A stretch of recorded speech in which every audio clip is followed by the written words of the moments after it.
Mashoko okutambudzika kwatenzi wedu Yesu Kristo akanyorwa naMariko. Zvino kwanga kwosara mazuva maviri kuti Pasika namazuva makuru ezvingwa zvinamiso zvisvike. Vaprista vakuru nenyanzvi dzomutemo vakanga vachitsvaka nzira yokumusunga nayo zvisina tsarukano kuti vagomuuraya vaiti,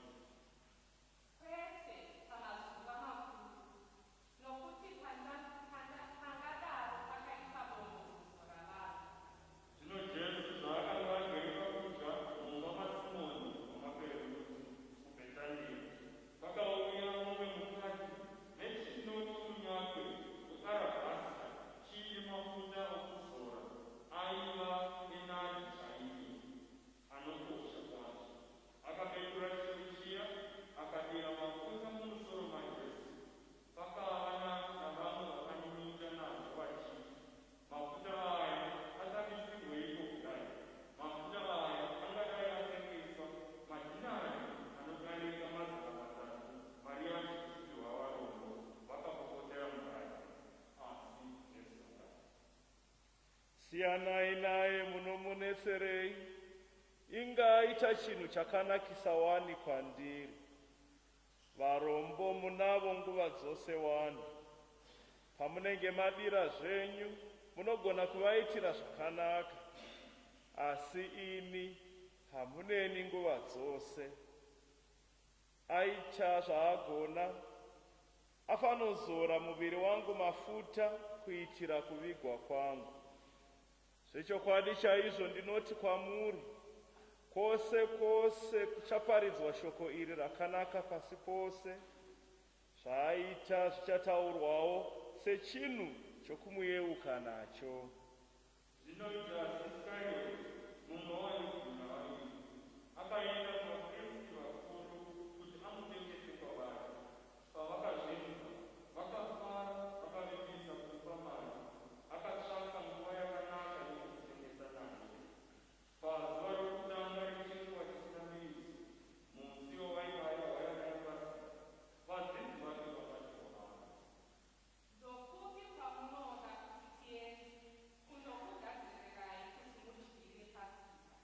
akatuma vadzidzi vake vaviri achiti kwavari, Endai muguta, muchasanganidzana nomurume akatakura chirongo chemvura. Muteverei. Maanenge apinda imomo, bvunzai muridzi wemba kuti zvanzi nomudzidzisi, ko imba yavaeni yandichadyira Pasika navadzidzi vangu iripi?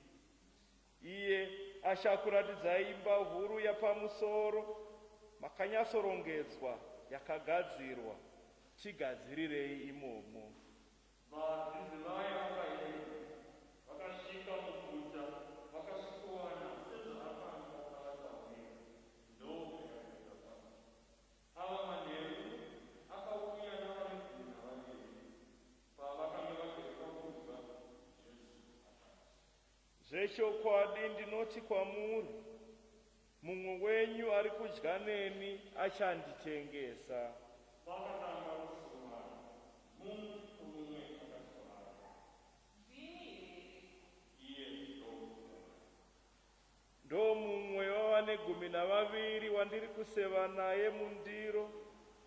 Nokuti zvechokwadi Mwanakomana woMunhu anoenda sokunyorwa kwazvakaitwa nezvake. Asi zvichamuwana munhu uyo anotengesa Mwanakomana weMunhu. Zvaitova nani dai munhu iyeyo asina kuzvarwa zvake. Zvino zvavakanga vari pakudya, akatora chingwa, akatenda, ndokuchimedunya, akachipa kwavari achiti, Gamuchirai, uyu muviri wangu. akatorawo mukondo, akatenda, ndokupa kwavari, vakanwa vose, akadzoswa vari. Iri iropa rangu rechitenderano, rinodeurirwa vazhinji. Zvirokwazvo ndinoti kwamuri, handichazonwazve waini yomugirepisi kusvikira zuva randichanwa yava waini itsva muumambo hwaMwari. kuzoti vaimazimo vakafuta voenda gomo remugori. Jesu akazoti kwavari, mucharasiswa mose, nokuti zvakanyorwa zvichinzi, ndicharova mufudzi, hwai dzigopararira. Asi mushure mokunge ndamutswa, ndichafanira kutungamirirai kuGarirea. Kunyange vamwe vose vangarasiswe zvavo, asi ini kwete. Zvirokwazvo ndinoti kwauri, ihwo usiku hwanhasi, iwe uchandiramba katatu, jongwe risati rarira kaviri. asi iye akabva achizivisisa kwazvo achiti, Kana zvazvo mukandidzipemberi, handimbokurambai. vamwe vose vakatarawo vakaenda panzvimbo inonzi Getsemani. Jesu akati kwavari, Garai pano, ini ndombondonamata. akatora Pita naJemusi naJohani, akatanga kubatwa nokutya kukuru nokusuvara, akati kwavari, Ini ndadumbirwa zvokunge ndichafa zvangu. Sarai pano murindire. akaenda mberi zvishoma, ndobva awira pasi akanamata, kuti kana zvichigoneka zvaizoitika kuti nguva iyi zvimukure zvake. Akati, Abba, Baba, kwamuri zvose zvinogoneka. Bvisai mukombe wamatambudziko uri pandiri, asi kusave kuda kwangu, asi kuda kwenyu. zvino akadzoka akaona vatokotsera ndokunamata. Nhai Simoni, watokotsera zvako here?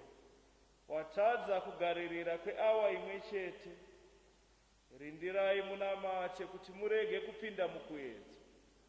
Mweya unoda zvawo, asi muviri wakarukutika. Akafutukazve akanamata achitaura manzwi mamwe chetero. Akadzokazve ndokuvawana vakotsera, nokuti hope dzakanga dzavabata zvikuru uye vakashaya muviri. Akadzokazve kwechitatu akati kwavari, Muchiri kukotsira zvenyu nokuzorora nhai, zvakanaka. Nguva yatosvika, Mwanakomana womunhu ava kuzoiswa mumaoko avatadzi.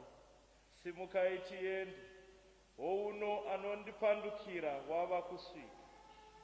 pakareresa akanga achiri kutaura, Judhasi, mumwe wavagumi navaviri, akabva asvika aine chikwata chevanhu vakanga vaine mapakata okuchinja, vachibva kuvaprista vakuru nenyanzvi dzomutemo navakuru vakuru. Zvino mupanduki uya akanga avapa chiratidzo chokuti, Wandinotsvoda ndiyeyo, mubatei muende naye makamuchengetedza. naizvozvo kuzoti asvika akabva aenda kwavari kuti Sikukwazisei pamwe. ndokumutsvoda, vakabva vati Jesu kumubata. Zvino mumwe wakanga vamirepo akati patapwa rake wedu, ndokuvaura nzeve yokuranda womuprista mukuru, akamudimura nzeve. Asi Jesu akati kwaari, Nhai, inga matouya namapakatwa netsvimbo sokunge muri kuzobata gororo. Zuva nezuva ndainge ndinemi mutemberi ndichidzidzisa, asi hamuna kundibata. Regai magwaro azadzikiswa. vose vakabva vamusiya mutiza.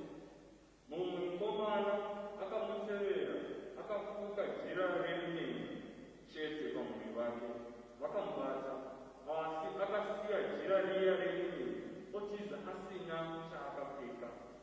Vakaenda naJesu kumuprista mukuru, vaprista vakuru vose navakuru vakuru nenyanzvi dzomutemo vakanga vachoka nako.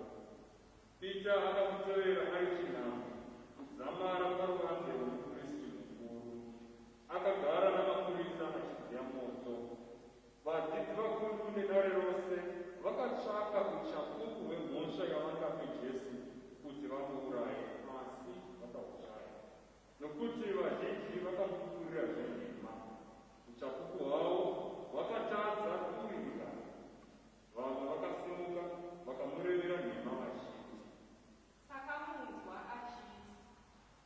muchapaza temberi iyi yakavakwa namaoko, ndigovaka namazuva matatu imwe isina kuvakwa namaoko.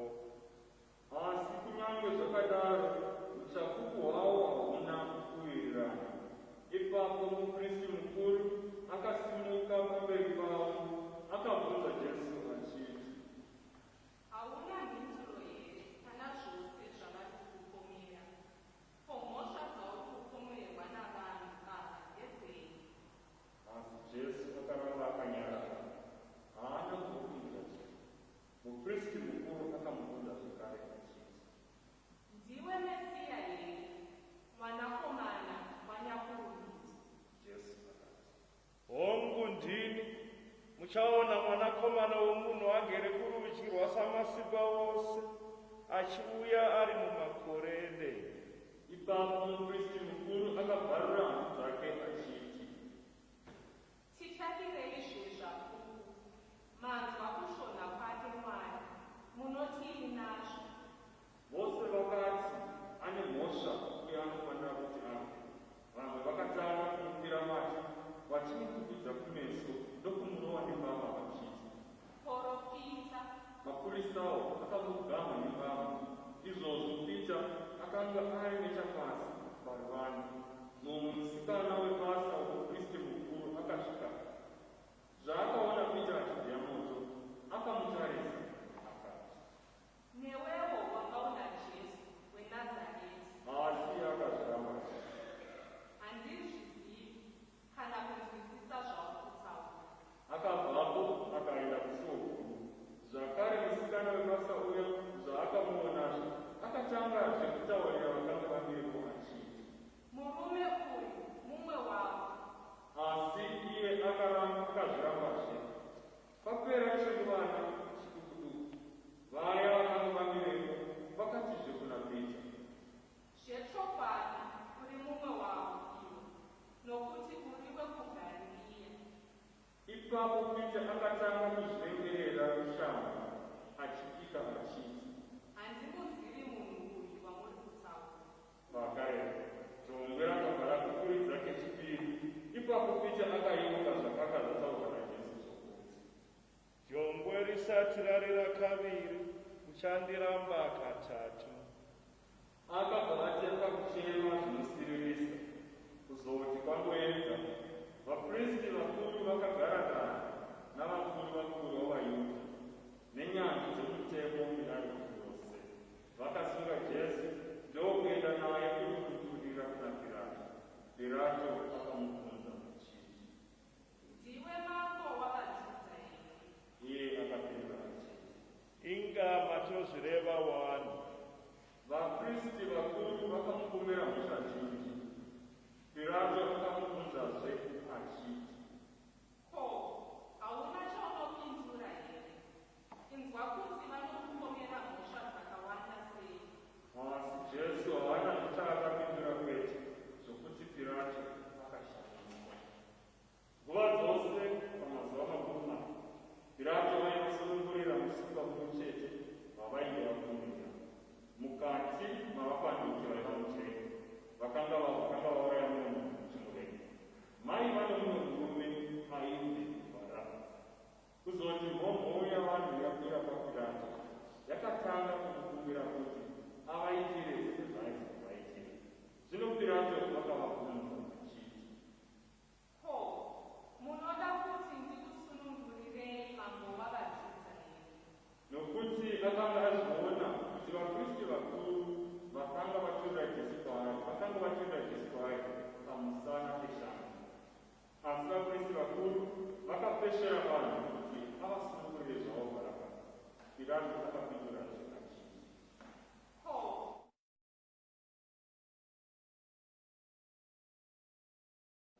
muroverei pamuchinjikwa? Pirato ndokuti, Nemhaka yeiko? Akapara mhosva yei? vakabva vatonyanya kudaidira achiti, Muroverei pamuchinjikwa? zvino Pirato zvaaida kufadza mhomho yavanhu akavasunungurira Bharabhasi. Asi mushure kwekuva Jesu akamuturira kwavari kuti arovererwe pamuchinjikwa. Masoja akaenda naJesu munhandare mumuzinda womuguta wainzi Victoria. Vakaunganidza boka rose ramasoja, vakazomupfekesa hanzu yoruvara rwebvute, ndokuruka chirema cheminzwa, vakachidzika paari, vakazotanga kumukwazisa vachiti, vaingova musoro nokusanga, vachimukira mate nokumugambira vachimukudza. Pavakapedza kumuita chiseko, vakamubvisa hanzu yoruvara rwebvute uya, vomupfekesa hanzu dzake, ndokuenda naye kunondoverera pamuchinjikwa. Vakamanikidza mumwe murume aipfuura naipapo achibva kumaruwa, ainzi Simoni wekusairendi, baba vaAlexander naRusi, kuti atakure muchinjikwa wake. Vakasvika naJesu kunzvimbo inonzi Gorogota, zvinoreva kuti nzvimbo yedenga. Vakamupa waini yakasanganiswa nemuro, asi akaramba kuimwa. Vakamurovera pamuchinjikwa, vakagovera hanzu dzake vachiita chinhambwe, kuti vaone kuti mumwe nomumwe wavo achadzokera. Yakanga iri awa yamangwanani pavakamurovera pamuchinjikwa. Chikwangwani chechiga chemhosva yaakapomerwa chaizvo, mambo wavaJudha. Pakanga pakaroverwawo pamwepo naye makororo maviri, akati rimwe kurudyi rimwe kuruboshwe rwake. Vanhu vaipfuura nepo vakamuseka vachidzungudza musoro vachiti, aha, ndiwe Paulo pazatemberi uchivakazve mazuva matatu, chizviponesa ka uburuke pamuchinjikwa ipapo. Saizvozvo vaprista vakuru nenyanzvi dzomutemo vakamusheredza vachitaurirana vachiti, akaponesa vamwe asi haagoni kuzviponesa iye pachake. Kristu mambo wavaIsraeri ngaaburuke iye zvino pamuchinjikwa kuti tione tigoreti. navaya vakanga vakaroverwa pamuchinjikwa pamwe naye vakamunyombawo. Zvino pakava imwe chipiri yamasikati, nyika yose yakatekematira kusvikira paawa yechitatu yamasikati. Neawa yechitatu yamasikati, Jesu akadaidzira nenzwi guru achiti, Eloi, Eloi, lama sabachthani. zvinoreva kuti Mwari wangu, Mwari wangu, mandisiyireiko. Zvino vamwe vakanga vamereko vakazvinzwa vakati, Inzwai ari kudaidza Eliya. ipapo mumwe akamhanya akanyika chikove muwaini inovava, dzamara chazara, ndokuchitungira parusanga, ndokumupa kuti anwe achiti, Mirai tione kana Eliya achiuya kuzomupurutsa. ipapo Jesu akadaidzira nenzwi guru,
Zvino jira rokudzibatirisa romutemberi rakavharukana pakati kubvira kumusoro kusvikira pasi, kuzoti mutungamiri wezana akanga amirepo akatarisana naye aona kufa kwakaita pakati. Zvechokwadi munhu uyu anga ari mwanakomana waMwari. Pakangawo paina madzimai akanga akatarira ari chinhamo. Vamwe vaiva mukati mavo ndavana Mariya Magadharena naMariya amai vaYemusi muduku naYonisesi naSarome. Vaimuda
nhasi tinotangisa svondo yakaisokosha pachitendero chedu, the Holy Week, nguva inotsanangura chitendero chedu, nguva inotsanangura zvatinogamuchira, nguva inotsanangura zvinotiunza muno mumba maMwari, zvinamata, zvipira minamato yedu, nguva yakazvipira ivo tenzi kuti tinge tine nhaka yatiinayo nhasi, nguva yakanga yakarongwa naMwari, nguva mumaziso evanhu vaivapo yaita sekunge kuparara kwenhoroondo yaKristu, nguva sekunzwa kwataita mupashoni yataverenga yakakanganisa vanhu kuti ko iye wacho nyakuponesa vanhu, iye nyakuporesa vanhu, iye nyakumutsa muvanhu vafi, sei asiri kugona kuzviitira pachake? Asi isu tinoziva kuti Kristu akanga ane basa raakaita rekutipa isu nhaka yatiinayo nhasi, yekutipa isu mukana watiinawo nhasi wokuti tinzi vana vaMwari, tiwane kwokutizira, tiwane anotipukuta misodzi, nyangwe iye akashaya aimupukuta misodzi, tiwane anodzimura nyota yedu, nyangwe iye akashayiwa kamudzimura nyota. Chiitiko chinoita sekunge kuparara kwechitendero, asi kwaiva kuvamba kwechitendero chatiinacho nhasi. Tatangisa muteuro wedu wemisa tiri panze tichipemberera the triumphant entry of Christ in Jerusalem, tichipemberera kupinda kwaKristu muJerusarema, tichipemberera kuti tenzi vari kuuya muJerusarema, vanhu vari kupemberera nekuti vanoziva kuti Kristu ndiani, vanoziva mabasa akabatwa naKristu, vari kumuona seiye mutumwa waMwari, iye ari kuuya achizovapa humwe upenyu.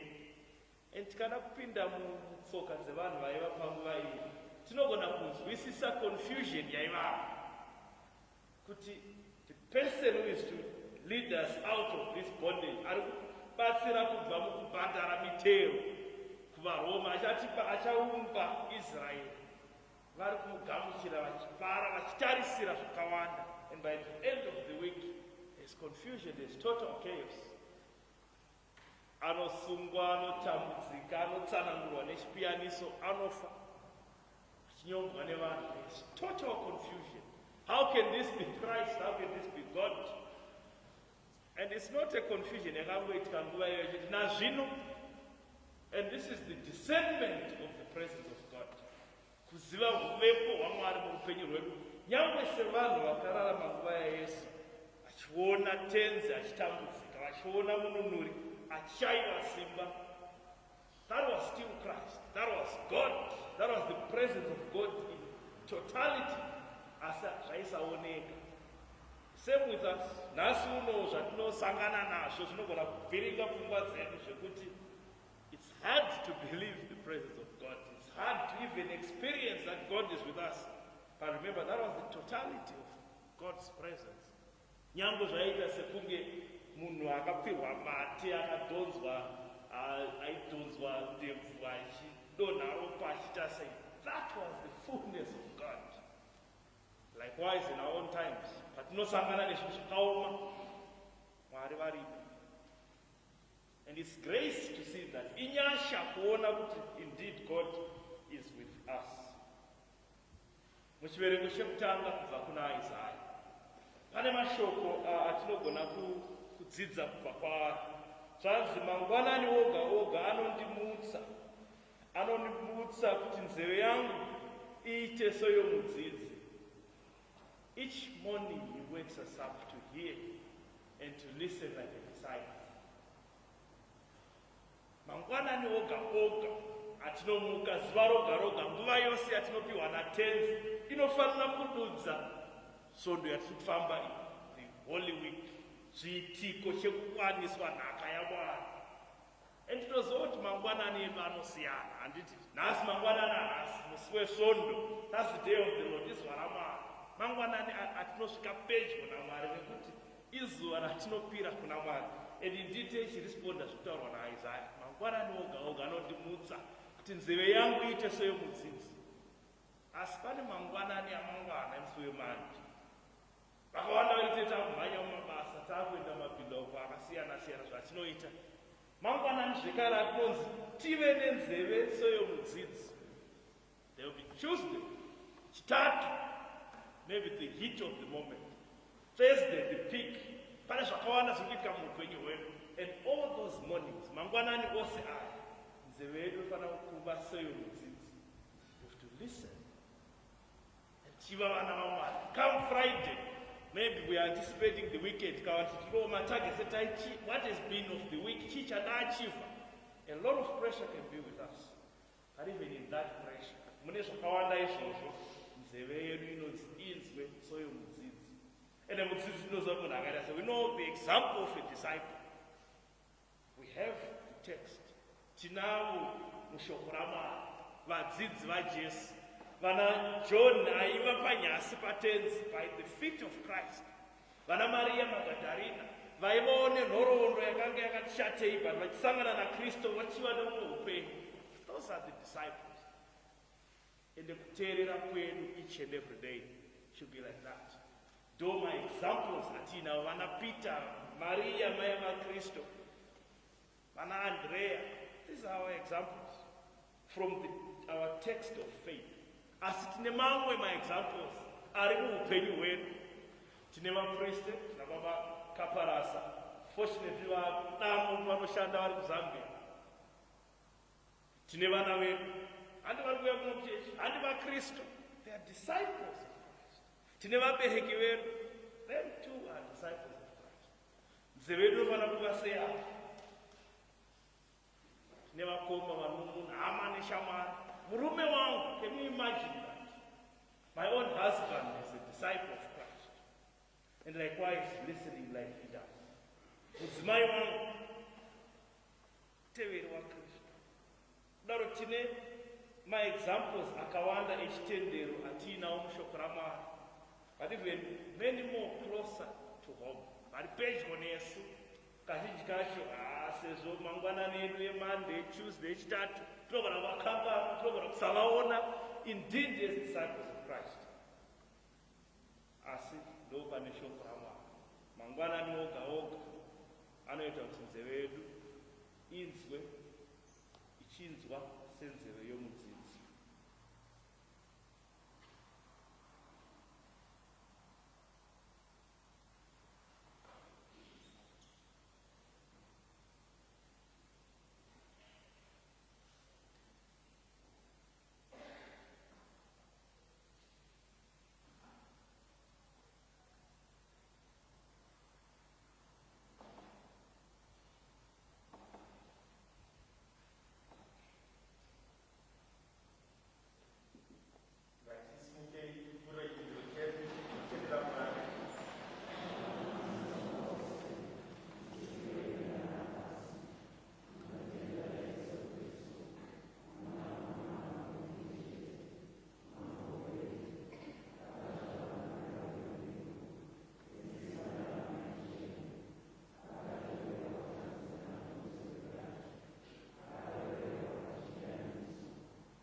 mwanakomana wenyu nomuponesi wavo, tinzwewo.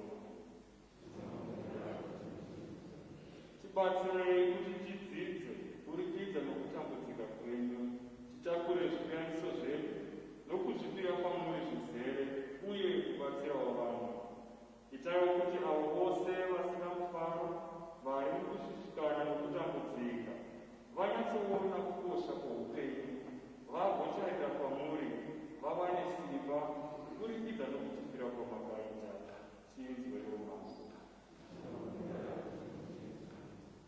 Ivai navo vose vanorwara mumuparishi medu nomumhuri dzedu.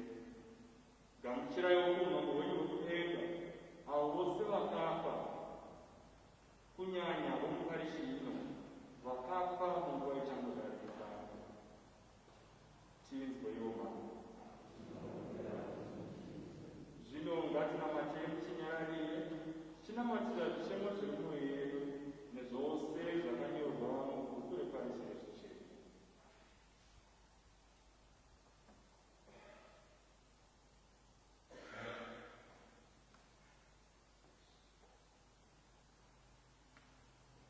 Tinzwewo Mwari.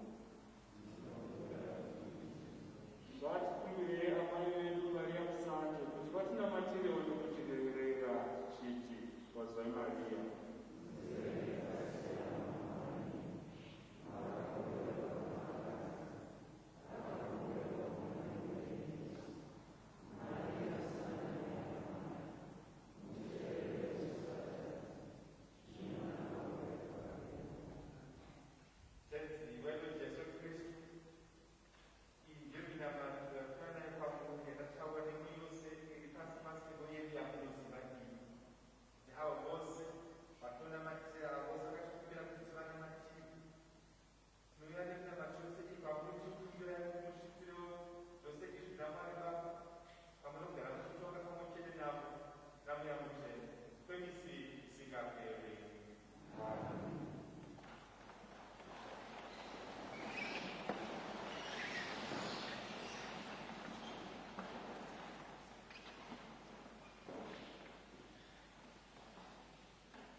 ngakututswe naMwari Baba vana masimba ose.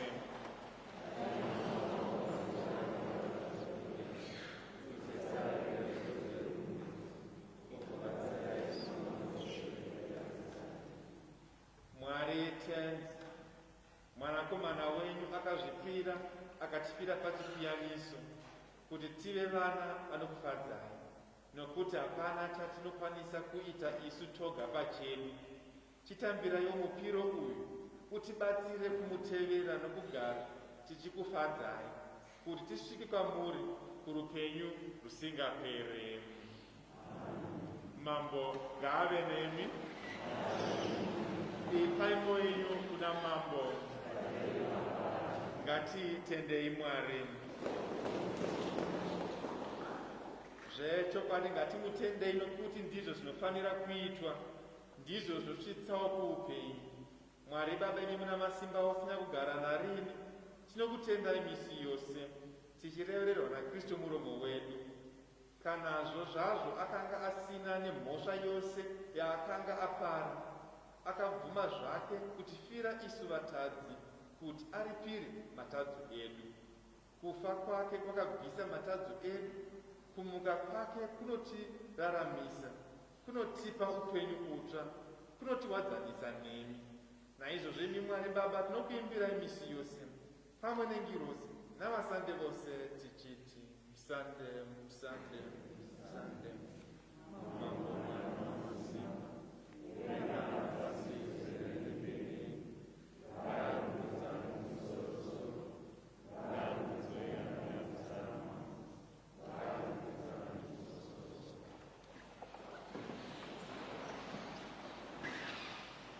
zvechokwadi imi Mwari Baba muno usande hwakakomba, usande hwose hunobva kwamuri.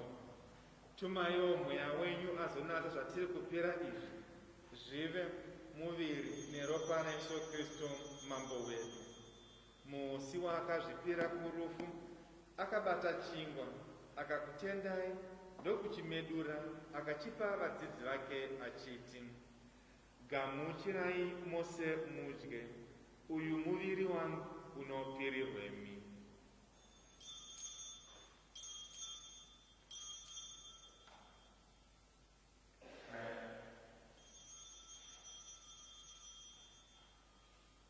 Vapedza chirariro, akabatawo mukombe, akatendazve ndokupa vadzidzi vake achiti, gamuchirai mose munwe, uyu mukombe weropa rangu reitendano chitsva chisingaperi, noteurirwemi navanhu vose kuti matadzo aregererwe. Garai muchiita izvi kuti mundiyeuke nazvo.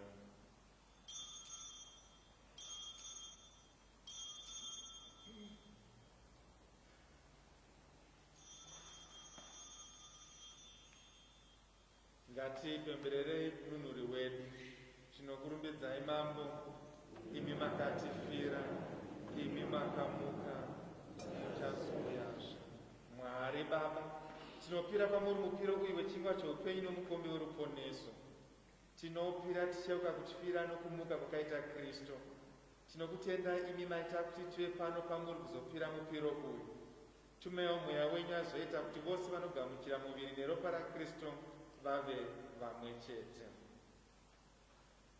Tarirai Papa wedu Francis, naBishop wedu Robert, navapriste nesu chose tiri pano, navatenderi vesangano renyu vari pasi pose, tipewo tose rudo runotumba kuti tive vamwe. Zaruraiwo denga vatenderi vakafa vachitarisira kuzomutswa nemi, navamwe vose vakafa vachifara nemi vachikuona. Tinzuraiwo tsitsisu tose tiri pano, kuti tizogara upenyu husingaperi. Pamwe naMaria muviri mai vaYesu Kristu Mwari Mwanakomana, naYosefe muzande muriritiri wemhuri tsvene, pamwe navapostori venyu, navamwe vose zvaro nezvaro vakaita kuda kwenyu, kuti tose pamwe chete tizokurumbidzai tichikupembererai tiri nhengo dzaYesu Kristu Mwanakomana wenyu.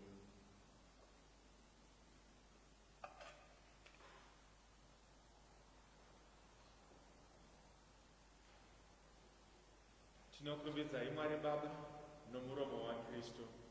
Tinokurumbidzai Mwari Baba tiri nhengo dzaKristu.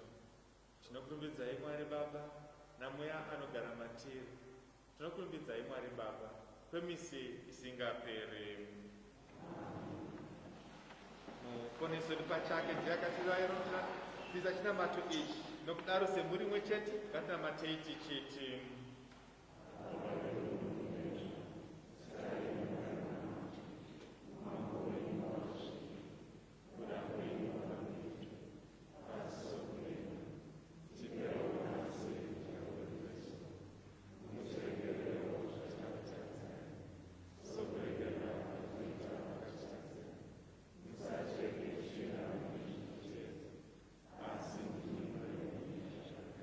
tinunurei Baba kune zvakaipa zvose, tinzwireiwo tsitsi kuti tigarike murupenyu rwedu. Mutibatsirewo nguva dzose kuramba tichinzvenga matadzo nokunda matambudziko, takatarisira kuuya kwomuponesi wedu Yesu Kristu, nokuti ndimi mambo. Mambo wedu Yesu Kristu, makati kuna vapostori venyu, nokusirai rugare rokupai rugare rwangu, regaiwo kuringa matadzo edu, muringe chete chitendero chisangano renyu. Mupe vana varo vose rugare nogarisana sehama nehama. Imi Mwari munogara muchitonga kwemisi isingaperi. Rugare rwamambo ngaruve nemi narini. Ngatigoveranei rugare.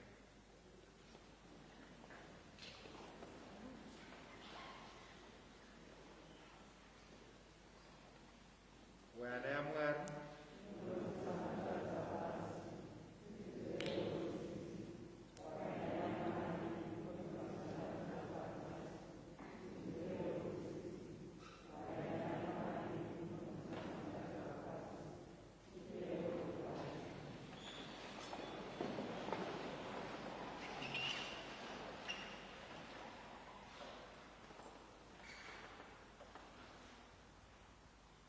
onai hwana yaMwari, onai nekubvisa matadzo apasi, zvavo avo vakakokwa kumabiko aya ehwayana.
Ngatinamatei.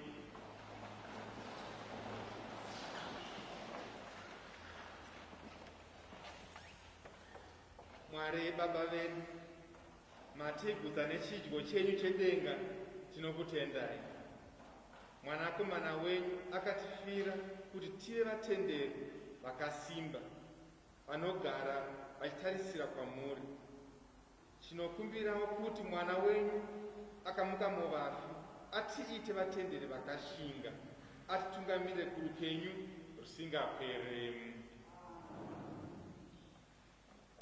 Sekitari wedu achiuya ndakungokutura mukana uno kutendai nenguva yatakanga tiri parwendo tiri tose, rwendo rwekufamba tichienda kuna tenzi wedu, tichingori parwendo nokunamata kwatakaita tiri pamwe chete. Toda kukutendai, toiva kuti muchari vazagara muchitinamatirawo isu vapriste venyu. Sekutaura kwandaita pakutanga kumutoro wedu wemisa kuti Baba Martin Nyadeo ndivo vava parish priest vedu. Saka kubvira panongopera misa iyi handiti ndichatovakumbira kundikumbira umbogara 1 or 2 days ndiri muparish. Kana ndauda kuita misa nenda kutozovakumbira zvakare. Saka Baba Martin Nyadeo tinokugamuchirai mumusha muparish yaOur Lady of the Wayside. Tichikushuvirai rombo rwakanaka.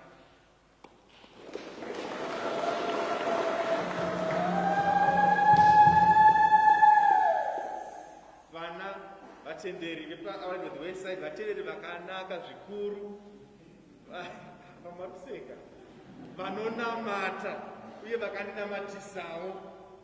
Sekuru mubishopu vakauya gore rakapera just before lockdown vakati Baba Martin kabasa amukona zvavakaita, vanoda kuti muvapo zvokudya. Mukona kusimba kwandaita kako vatenderi avo. Saka toda kukuisai maoko, tiziva kuti muri maoko akanaka, hamuzoninyadzisa handiri. Ndokumbirawo kuti vaende pamberi apa vapfugame, tisumuke, tise maoko edu pamusoro pavo, tivanamatire. Ngatise maoko edu pamusoro pavo, tivanamatire, mutinyararire. Ini ndozopedzisa.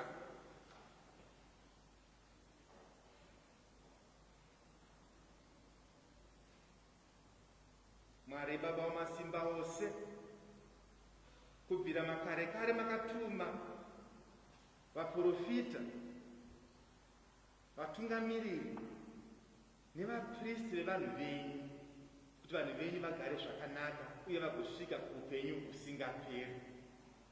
Tinokutendai nevatungamiriri ava nemaprofita nevapristi, vana Moses, vana Aaron, vana Joshua, vana Jeremiah, vana Isaiah, Samuel, David nevamwe vakawanda. Makatuma mwanakomana wenyu Jesu Kristu akatungamirira zvakare kuupenyu husingaperi. Tinouyawo kwamuri mangwanani ano tichikutendai nechipo chaBaba Martin Nyadeo, patinoturira mumaoko enyu kuti muvatungamirira mweya wenyu mutsvene, vazadzei namweya wenyu mutsvene, vagotungamirira vanhu venyu nenzira inokufadzai. Tinokumbirai kuti muvakomborere muzita renyu Baba nomwanakomana namweya musandemu.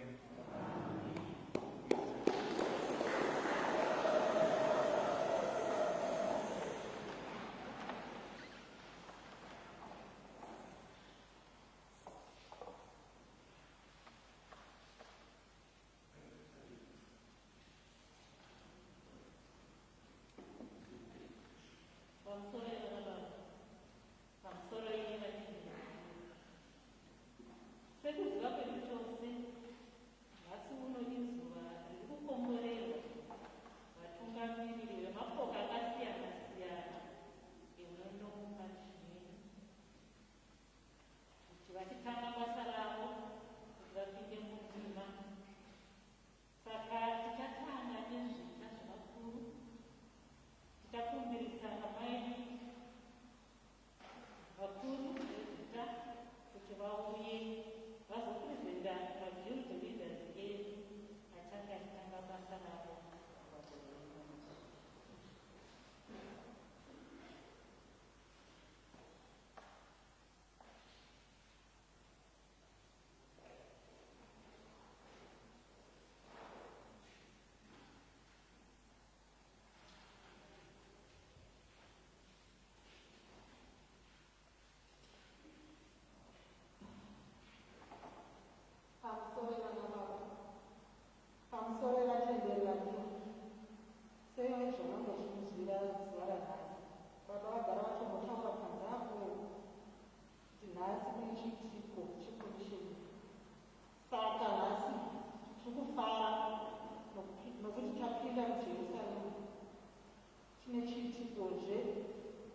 vamwe vose ngatisimudze ruoko rworudyi tikumbire chikomborero.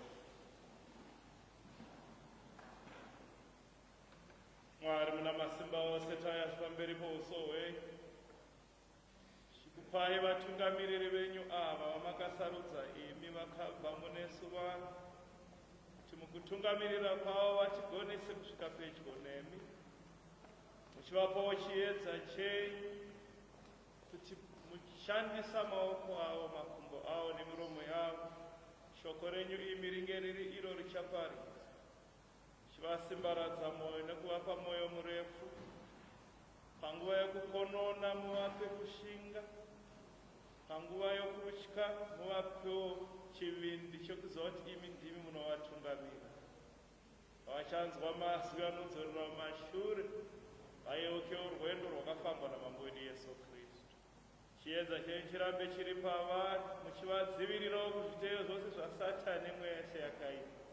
Chikombero chenyu Mwari chiburikire pavana venyu ava masaradza kuva vatungamiriri. Zita raBaba neramwanakomana namweya mutsvene.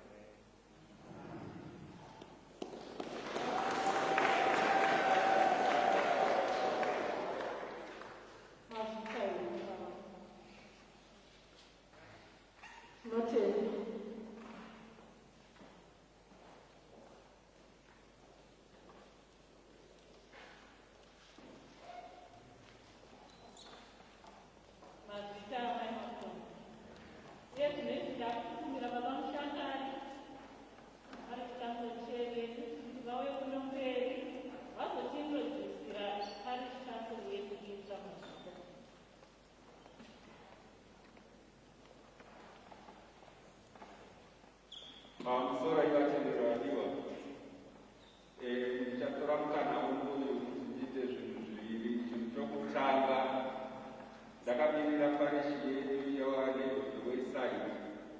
Ngatiise maoko edu pamwe chete, titende Baba kaparadza nenguva yatakava nayo pano, kuti Baba tinokutendai namabasa ese atakaita tese nokudzidziso yese yamakatipa. Ngativatendei.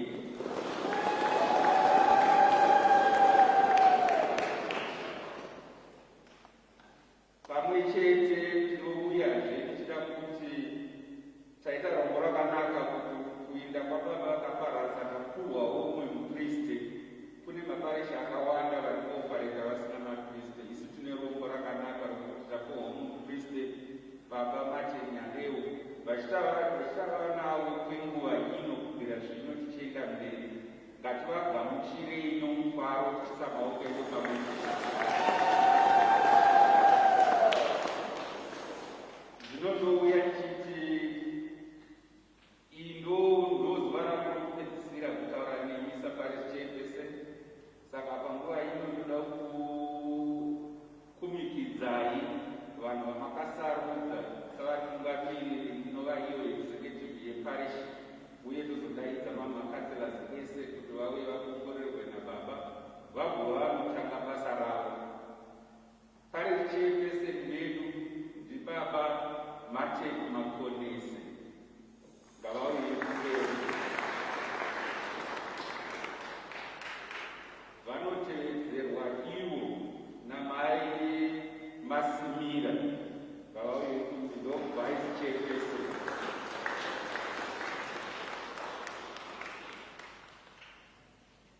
Sekretari wedu ndiBaba Mulambo, ngavauye mberi.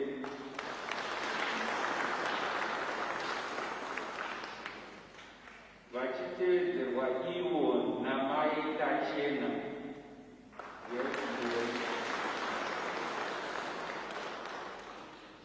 Treasurer vedu ndibaba Kanemeya ngavauye kumberi.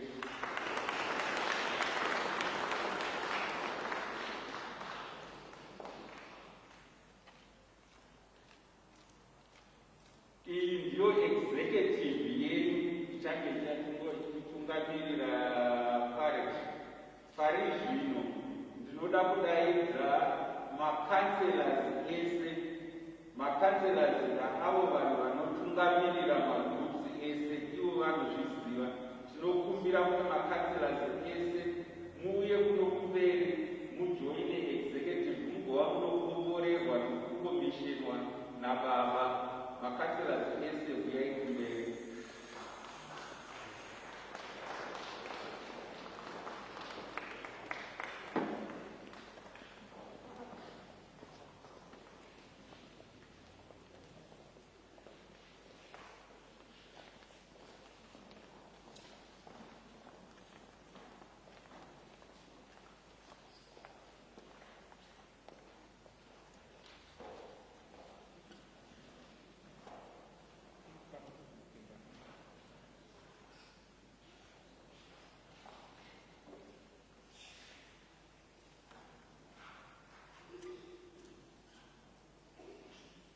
Ngatisumudze zvakare ruoko rworudyi pamusoro pavo tivanamatire tose pamwe chete.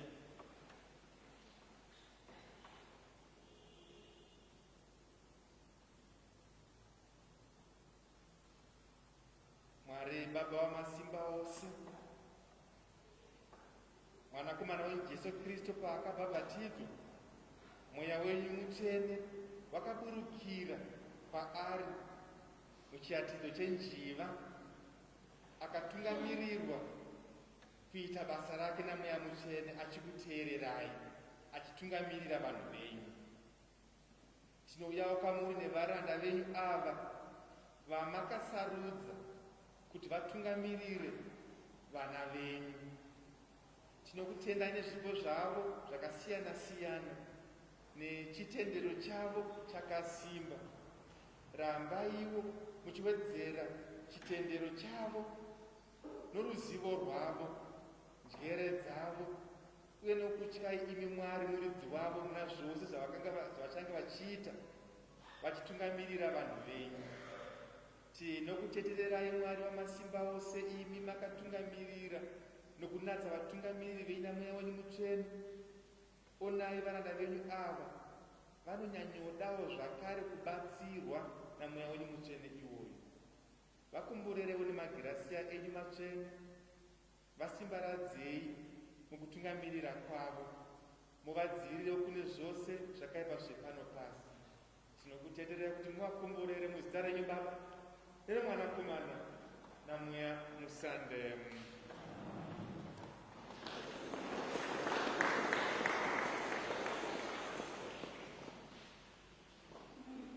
Ndinoda kutora nguva ino kutendai vatenderi vese vadiwa nenguva yakava pamwe chete muchendisapota nokutipa dzidziso kuti parish yedu iende mberi.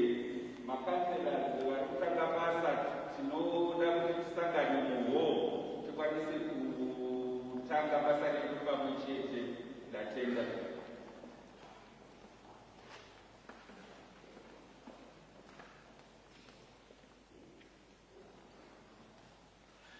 Nemiwo ndikumbira kupedzisira naparish council secretary. Notices of the week. Confessions will be held on Mondays from 5 p.m. and by appointment in office. Live streaming. The live streaming of masses will now only be on Sunday at 9 p.m. There will be a penitential service on Tuesday the 30th of March at 6 p.m. Mass times during the Easter week are as follows. Thursday Mass of the Last Supper, 6 p.m. Good Friday, 3 p.m. Easter Vigil, Saturday, 7 p.m. Easter Sunday, 7 a.m.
sezvo this week tine penitential service musi wechipiri tinenge tisina maconfessions musi wemonday tichaenda kust johns musi wechipiri vose vakasununguka tinenge tine vapristi vakasiyana-siyana panze apo kuti panze rupinduko rwedu.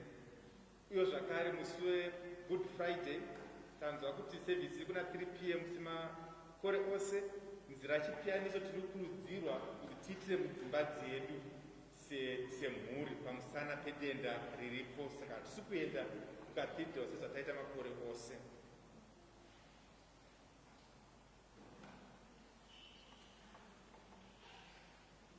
Vakudzi baba mwanakomana namweya musande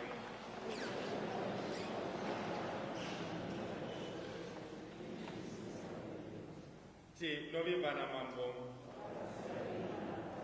Mambo ngaave nemi. Mwari vana masimba ose, baba nomwanakomana namweya musande, ivai nevana venyu avo muvakomborere mugare navo misi yose. Ndingotora mukana ndokutinda zvakare pamushangari neoutgoing parish council namabasa ose vakabata akawanda tichivatsigira. Handiti rimwe remabasa avakaita kuwana kuti tiwane stand yekumount pleasant heights, kwane ground redu. Handiti sokuziva kwedu rakabata, saka taakusira baba makonesi nababa martin nyadeo kuti patinozodzoka sevaenzi kunenge kwane chechi yakaita sei, zvakaita sei. Handiti ndorimwe remabasa atichatarisira kuti munge muchititungamirira.